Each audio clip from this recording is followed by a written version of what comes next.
Sobat Viral Kristen, siapa yang tidak mengenal kawasan Kelapa Gading, Jakarta Utara? Daerah ini salah satu daerah elit di Jakarta Utara. Karena daerahnya strategis ini mengundang banyak hamba-hamba Tuhan untuk membuka gereja di Kelapa Gading. Dari data yang ada disebutkan di daerah Kelapa Gading ada 300 gereja.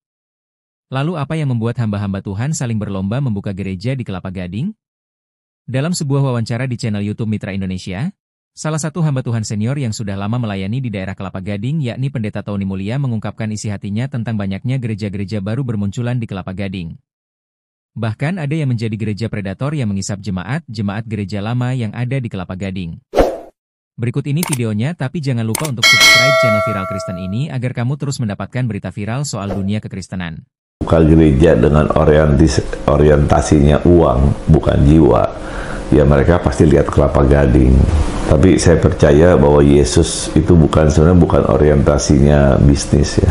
Maaf nih, orang miskin di manapun tetap itu jiwa di hadapan Tuhan. Itu yang mungkin perlu dimenangkan.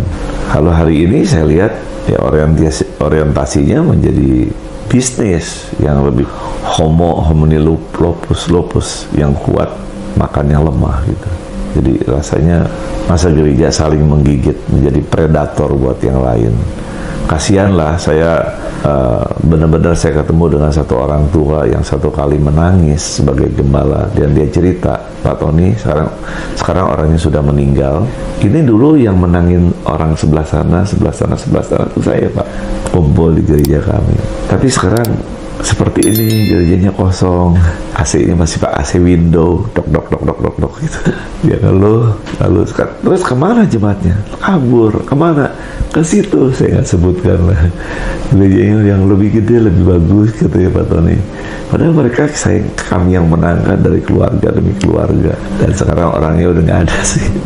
Tapi ini satu cerita yang diceritakan kepada saya sebagai salah satu fasilitator lah di jaringan doa ini, yang rasanya sedih juga ya. Dia berupaya dari nol menangkan jiwa, akhirnya larinya ke tempat yang lebih bagus gitu. Apakah benar ada gereja predator? Atau memang jemaat berpindah itu karena pelayanan di gereja asal itu kurang? Ada yang tendensinya, kalau mereka di gereja besar kan nggak terlalu diperhatikan. Jadi dia mau berbuat apapun nggak kelihatan. Tapi kalau di gereja kecil kan dia menjadi sorotan juga, digembalakan. Ada benar atau nggak benar ketahuan gitu. Dikontrol kan, bukankah gembala itu harus menggembalakan domba-dombanya.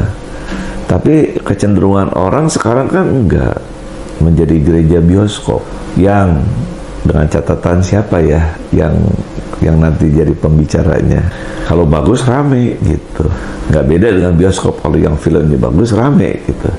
Apakah gereja harus seperti itu, mencari pengkhotbah?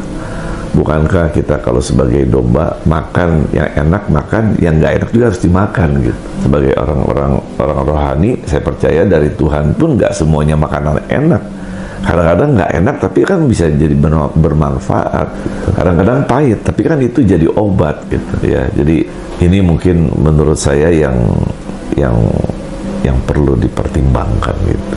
Bagaimana peran sinode gereja dalam mengedukasi kader-kadernya agar buka penggembalaan tidak menumpuk di satu daerah? Dalam hal ini Kelapa Gading. Sinode kan memang punya aturan juga ya sebenarnya ya. Ada aturan jarak berapa boleh atau nggak boleh. Tapi kembali mungkin karena di Kelapa Gading ini terlalu mudah, jadi ada orang membuka tempat.